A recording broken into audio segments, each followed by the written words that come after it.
like a pink can. Let me know if it comes in a pink can, because that's the only one I can think of. That's like apple raspberry one. So I like blackcurrant as like a general flavor juice. That and what else do I like? I like mango. I don't mind mango, but I like the thicker mango nectar type ones where like it's stored on a shelf and then you refrigerate it. I like those ones as well. But I mainly only like discovered those because I used to mix them into drinks and shit. That's about it. You experience chronic suffering. Well, let me move over a little bit. You experience chronic suffering.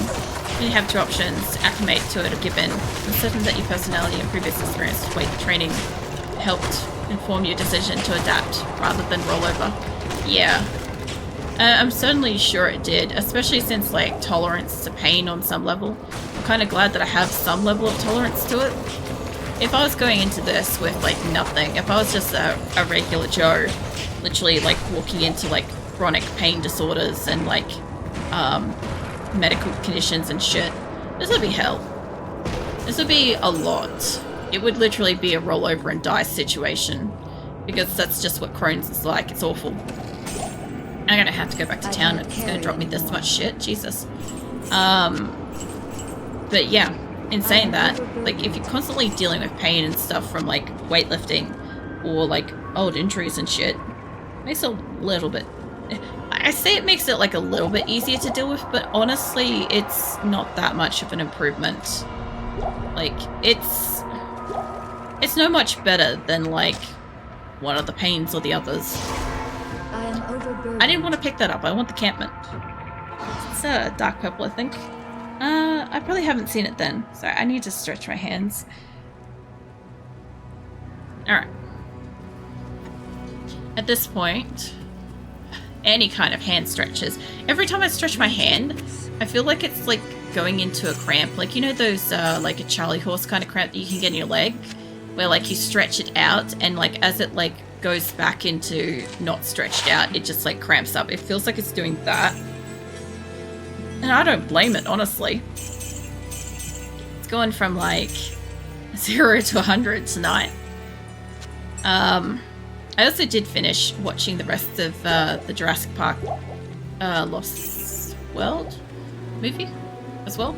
I just realized I forgot to like mention that yesterday. We ended up watching another Star Wars movie. I don't know which one. It's, I guess, the ending one with the whole Kylo Ren and Rey situation thing. I don't know which one that is. We watched that. It's funny, whenever we don't have a movie to watch, I sometimes just suggest it because I know that like my partner wants to watch it, but I know that he won't sit down and watch it because I'm not too interested in Star Wars itself. But like, I don't mind occasionally if it's on, because I know that he enjoys it a lot. It's a weird thing.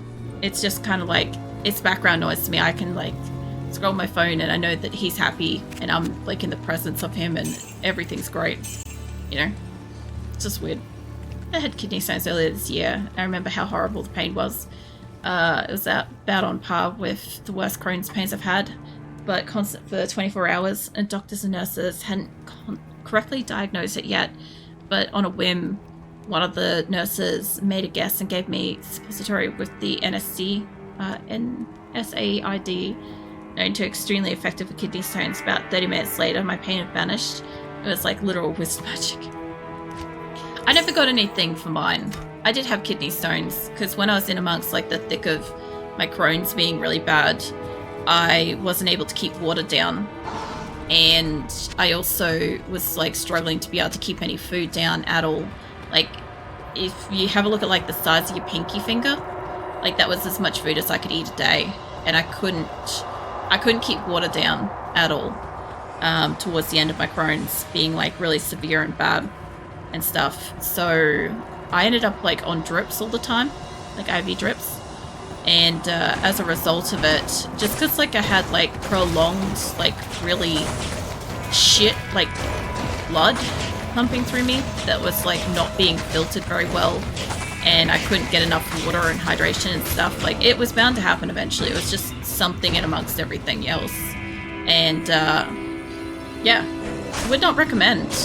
It was, in my case, the pain was bearable for me, considering how severely painful my Crohn's was at the time. But I was unable to pee for like 2 to 3 days, and that was pretty excruciating because I had all the sensation to say that I needed the toilet and the full inability to go to the toilet. So it was pretty awful. Imagine trying to lay down with like a full bladder, but knowing that you can't actually like relieve yourself. It's pretty fucking awful. I'm guessing the fire just like hit me pretty critically then. I am overburdened. As it is super complicated. It's a super common complication for Crohn's. Yeah. Yeah, well, at the time they didn't know I had Crohn's yet, so it was kind of like just another thing that made the whole what does she have kind of decision process a little bit slower and more difficult. And yeah, it kind of sucked because it was one of those things where it's like it was pretty painful, and not being able to go to the toilet when you know you need the toilet is pretty uncomfortable. And like you feel like you can't safely move. It's essentially, put it simply, imagine being at like bursting point for needing the toilet. Everybody's been at that point at some point in their life where they're like running for a toilet and they urgently need to go and they could just like piss themselves. It's like that, but there's no risk of pissing yourself at all. It's the exact same sensation, except like you wish you could piss yourself, right? And so, yeah, eventually, once it had passed, because I was lucky enough that mine was more of a problem of it lodged and then passed later. So I got lucky with that. I didn't have to be like hospitalized or anything. I didn't have to take any medicine for it. But once it passed, fucking hell, I swear I spent 18 hours nearly non-stop going to the toilet. Like, I didn't know that you could like need to pee to that degree. Like, it was just like, I would consider it to be endless. Like, I was exhausted. I just wanted to sleep. And I'd be like, I need the toilet, and I have to go to the toilet. And it was just an ordeal. Like, it was already a couple of days of not really sleeping because I was like, I don't know when I'm eventually going to like relax enough to be able to get to pee. Or, like, if something happens, like, I don't want an accident or anything. Right? So, yeah, just staying alert and vigilant. And then finally getting to pass that and feeling like your relief and being like, I am so tired, and not being able to sleep because now you actually have a problem where you need the toilet. It's something. An absolute worst. Had something similar post-surgery where my body refused to go for 12 hours. Obviously, dosed up with a ton of painkillers, so I didn't feel the pain that bad. Just the horrible discomfort part. Yeah, I didn't even consider the painkillers. I don't know why. The painkillers weren't on like my hit list, but like it was beyond logic at that point. It was just a rational like urge to just go to the toilet, and there was no like rational thought processes in my body at that point. I just wanted it to pass one way or another. Like, it would have been nice. I might have to go back just because I don't have space for that. It's because like everything else is just taking up a little bit too much. I can't imagine 2 to 3 days of that. I think the worst part is I drink a lot of water to begin with. I just felt like I was like swimming in water internally. Like, I don't know how best to describe it, but it kind of just felt like I was full up to like my kidneys with like needing to pee. That's basically what it felt like, is that I had too much still in me to go. At both my last surgeries, I had insomnia for a week. Jesus, a week would be a bit much. I had to take drugs to fix my sleeping, and it was miserable to be awake that long. Yeah, so do you remember how I said that I've got delayed onset sleep aphasia disorder? So I went through cycles of being awake for like 5 days 5 days awake, 10 minutes of sleep, 4 days awake, half an hour of sleep, 4 days of sleep, an hour of sleep. Sorry, 4 days awake, an hour of sleep, 5 days awake, 5 to 6 days awake. And that was kind of like my life, because like I was trying to be awake during the day, because obviously like I had a day job and shit.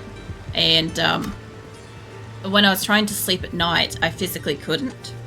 And the only times that I would actually sleep would be more so like passing out, and even then I'd wake up again really quickly. It sucked. Like, I thought I had insomnia for so long, until we like got to the bottom of what was actually happening. Was just like I had a sleep disorder, and I was trying to fight it by, oh god, I'm gonna have to go back out of this room. I was trying to fight it by being awake at times when I should naturally be awake. And if I wasn't fighting it, like now I'm not fighting it, I'm awake at night and I'm asleep during the day. I reverse that on the weekends, so I am generally awake during the day on the weekends. And it kind of like, it works a little bit better. Like some days, like Saturdays, I'm sometimes awake from Friday evening all the way until like Saturday night. Just because like I'm not tired during the day on the Saturday or something, you know. But then I may end up being like overly tired on Sunday. I don't know, it's all over the fucking place for me.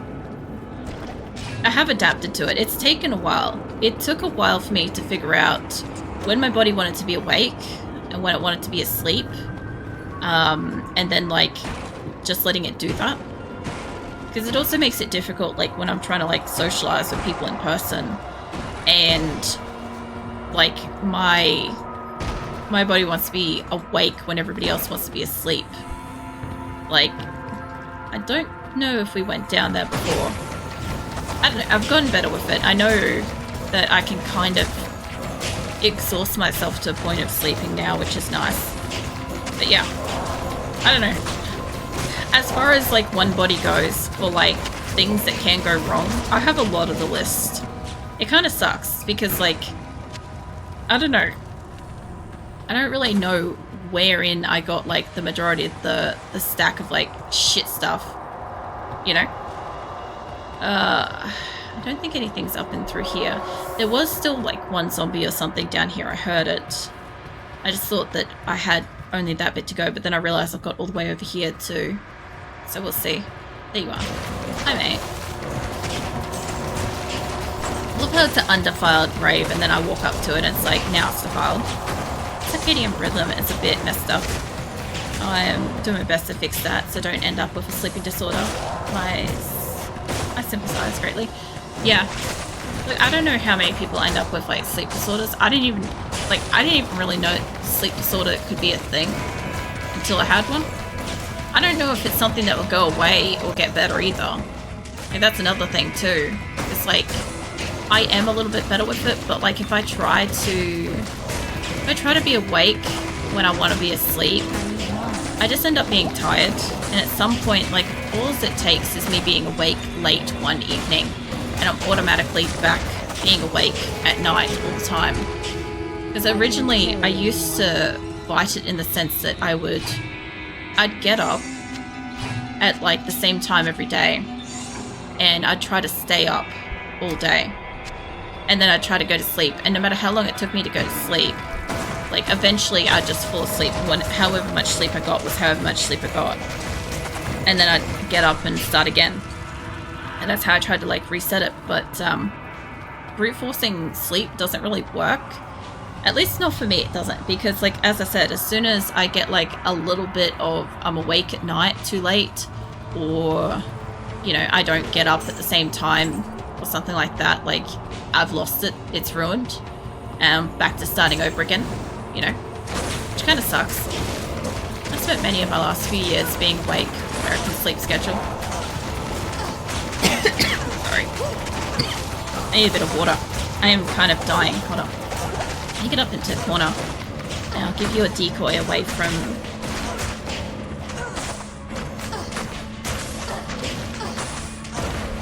I think Eliza just like ran into another room, which was good. Yeah. Because I couldn't do anything then. I was like about to have a coughing fit. Like being awake on American sleep cycle isn't too much of a problem. Like if I was awake exclusively around about the same time as like the Americas and stuff, it wouldn't matter to me too much.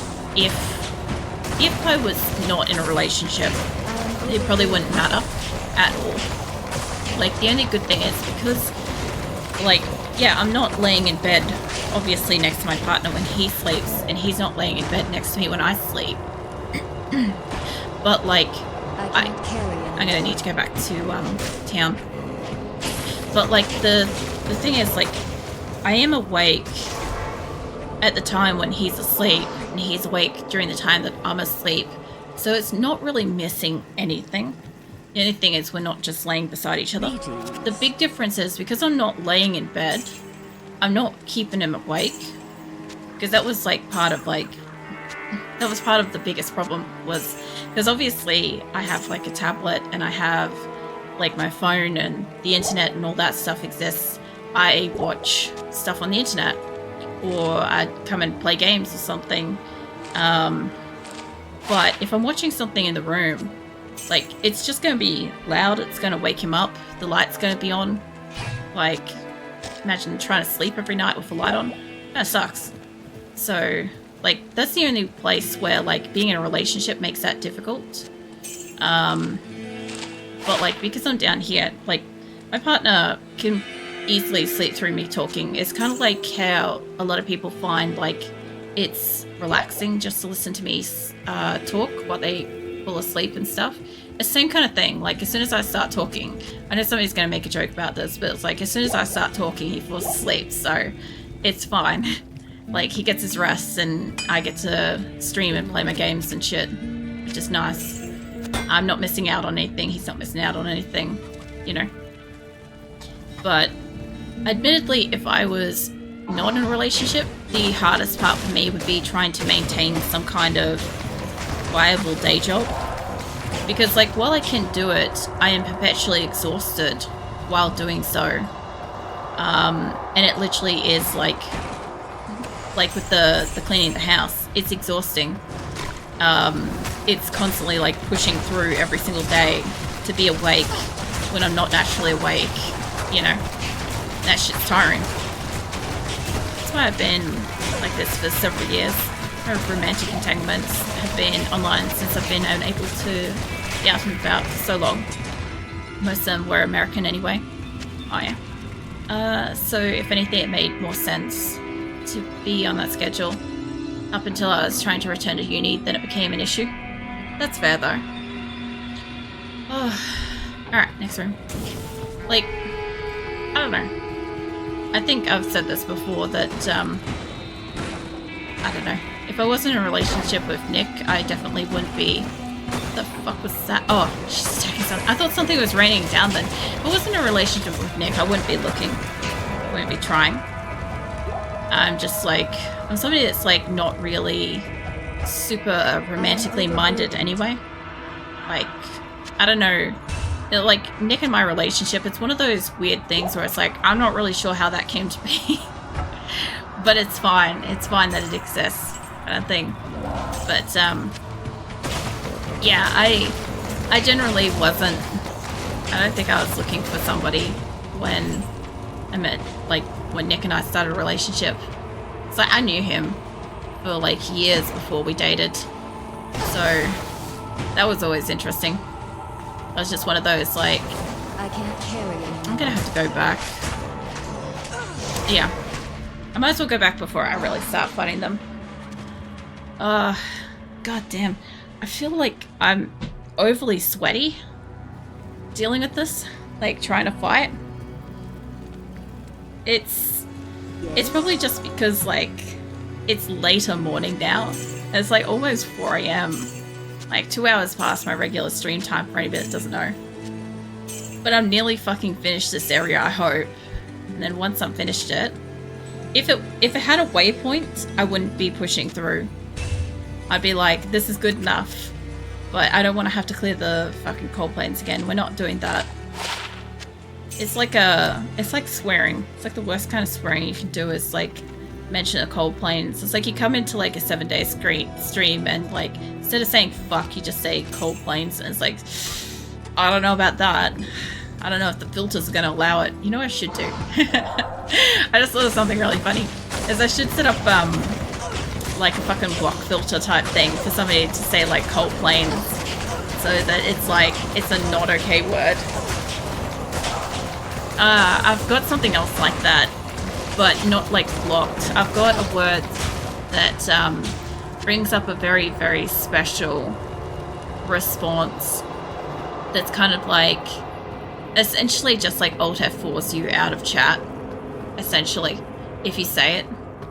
It's pretty funny. I used to have like, oh god, this room's gonna be bad, I can already tell. I used to have a few people that would say certain... Wait, is... Eliza's not in there, is she? No, good, she's out here. I used to have a few people that would like really test the boundaries of what was okay to be said here. And like, one of the things was like so frequently said and it was not okay. And this was back when I was a little bit like, I don't know, more lenient with certain words. And essentially, instead of like banning the person, I just made like a Alt F4 kind of command that like yeets them. Oh no, Eliza! No! I needed you to live! I knew that when she walked in, my Valkyrie died. We had an issue. That's not quite what I wanted to do. I wanted to put down a decoy. It's fine. Alright, I've got a decoy inside. Eliza accidentally died to it. Oh man. I don't want you getting too close to me, mate. You can come all the way back up here if you want to fight. I wouldn't have considered myself that way in the past, since developing anxiety. Not realizing I had it, I compensated for that by developing overly codependent relationships. Yeah. I've been working myself this past year. Learn more secure in myself. Oh man. You guys, yeah, there's the decoy. To myself. So by the time I do feel ready for future relationship, I'm going to be fighting with myself and sabotaging from within. That's good though. It's good that like you were able to identify what was going on and able to like, you know, help get a process in the works for like the future. Because like not everybody kind of like sorts out that stuff or like notices it or is self-aware. I do also think that not just generalizing to just exclusively people with Crohn's and stuff, but I do tend to find that people that have got medical conditions or something chronic do tend to be a little bit more self-analyzing and more likely to kind of like think through why something is happening the way it is. I don't know, I'm one of those people that like are deep thinking about like anything and everything, so that's why I think it's not necessarily exclusively to like chronic health conditions, but I do tend to find that people that do have chronic health conditions are more likely to like stop and say, why is this happening? Why is it this way? And what can I do to like make it better? This Rustburn guy, I can't fucking do damage to him. Probably because with great hardships comes great empathy and introspection. Yeah, I'd say like the introspection part particularly, because like especially if, like with Crohn's, like out of nowhere when you suddenly feel like horrible stabbing pains in your guts and you're like, what is that? Like, did I eat something? Have I done something? Like, you can kind of like stop and have a think about like what might be causing it, as opposed to you know, if you don't have some kind of condition and stuff, you might just be like, oh, I ate something funny. Oh man, let's get you a fresh decoy. I'm gonna stand here and like stab you from behind. Because I gotta admit, probably until I found out that I had Crohn's, when it was a lot lighter, or at least dormant originally, right? Because it didn't really like turn up until I was like about 24 or so. I would have easily excused a lot of things that happened to just being like, oh, I ate something bad, or maybe I exercised too hard or too soon to eating or something like that. Like, there would always be something that rationally caused it. Like, humans are really, really good at rationalizing, like, oh shit, certain, like, situations. Oh god. Okay, I'm going back. I'm gonna go buy Liza. I'm not gonna magically kill this guy by, like, standing here working on him for ages. Like, Eliza's not going to help us that much either, but I would like to have, like, the extra damage getting done. That would be nice. Like, anything to take him down a little bit faster would be good. Got a tiara. I'm pretty sure the, Valkyrie actually uses a tiara. I hadn't seen one for ages. Hold on. You know, it looks about the same. I don't know why I thought this, but I'm pretty sure there's like a ring that looks like that too. Too bad it's not decent. That would be great if it was decent. Well, I didn't realize I needed arrows. Apparently I needed them. Oh man. Okay. So, I do have like a couple of extra things. I don't know if I've got anything in my cube. No. I do need more health though. It's a row of health will do me. Get rid of that. Actually, fuck it. I've got health at home. Let's go get health at home. Instead of buying it, let's get a little bit of extra out of here. I do need to stockpile this for eventually when I fight. Mind you, I didn't find Endariel too difficult the last couple of times I fought her. So like, I'm not super like problematic with that. Yeah, I think if all three of us have a good crack at this guy, all three of us get in here. Let's put the decoy like right next to it. There we go. It would be better if I could hit him with like a different attack. I like the group effort. It's not quite where I wanted that. I want the decoy to be like right next to this guy, like here. There we go. I don't think he's gonna use it, but it would be kind of cool if he hit it, you know. Maybe I could get into a corner and we could stab. Like, Eliza's able to do normal arrows and stuff as well. So she can always attack with that. Between me and my Valkyrie and Eliza, we should hopefully get his health down far enough. Undead Fire, Enchanted Magic Resistant, extra fast. I haven't seen this guy moving, but apparently he's extra fast. It's immune to fire, immune to lightning. Everything feels like it's immune to fire and immune to lightning. I'm curious where I'm gonna find whatever is like immune to like poison and other shit soon. Hey Weber, welcome in. As you can tell, I'm streaming like uber late tonight because like Diablo's taken me a while. How you doing? What are you up to? I've died a lot. It has been a challenging night. But I feel like I'm nearly finished this area. We'll find out soon. I don't think he was fighting the decoy that much. He's playing with a friend. Nice.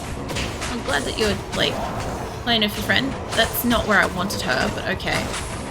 I mean, whatever works. Eliza has also died a lot. Oh man, Eliza has died so much, but I can afford to buy her now, so that is a thing. It's at least a thing that we have. It's Eliza repurchase. Come on, he's on a slither of life. Collectively, finally. Fucking hell. Every time. These guys are like, goddamn effort. Okay, is that this whole place? Yeah, that looks like this whole place. Alright. Alright, that looks like... Oh, finally. I could go home. Was it? I played horror games and it was spooky. Oh yeah. Then I was... What? But then I was complaining. And it became unspooky. Yeah, well, generally... complaining about spooky and not spooky. Like, I don't know if you guys saw me play, what the fuck did I play last year? Because I did September last year, and as part of September, I had to play a specific game that was supposed to be scary, and I didn't find it scary. It was kind of sad because, like, I just didn't find it spooky. It was, like, kind of predictable to me. I just don't know what the fuck it was called off the top of my head. Do I have spare arrows in here? No, I don't. Okay, so it's mostly all just health and shit now. But yeah, generally, if you're playing a scary game, if you can pick it apart with, like, everything that's going wrong, it makes it so much less, like, scary. Okay, put that over there. I don't know if I've got stuff in my cube. I could take damage of 8. Jesus. Alright, hold on. I think that's it. So, holy shit. That was, how long was that? That was 6 hours. Oh, wrong button. 6 hours to do, like, to be fair, we did Cold Plains in about 4, right? We did Cold Plains within 4 hours. I was kind of expecting that to take 4 hours. Then we also had this little cave, and 2 levels of the cave was within that time frame, I think. And then just outside of that time frame, we had like the 2nd level, and we had to run over and get the waypoint in the stony fields. So that was nuts. And then because this doesn't have a waypoint down with the Blood Raven, I killed Blood Raven. I went down the Monolism and the crypt and cleared that out. So basically next week, I'm going to teleport my ass in here, and I'm going to have to wipe out this whole area in here. And these stone things here, they're going to be hard. That is going to be probably 90% of the entire night. Next Thursday's probably going to go long too. We'll see. We'll see how that goes, because, like, holy fuck. I don't think that this area is a big area, but I've got, like, that, and I've got this tree thing as well. I don't think that summons anything, but it does give me another quest. So, yeah.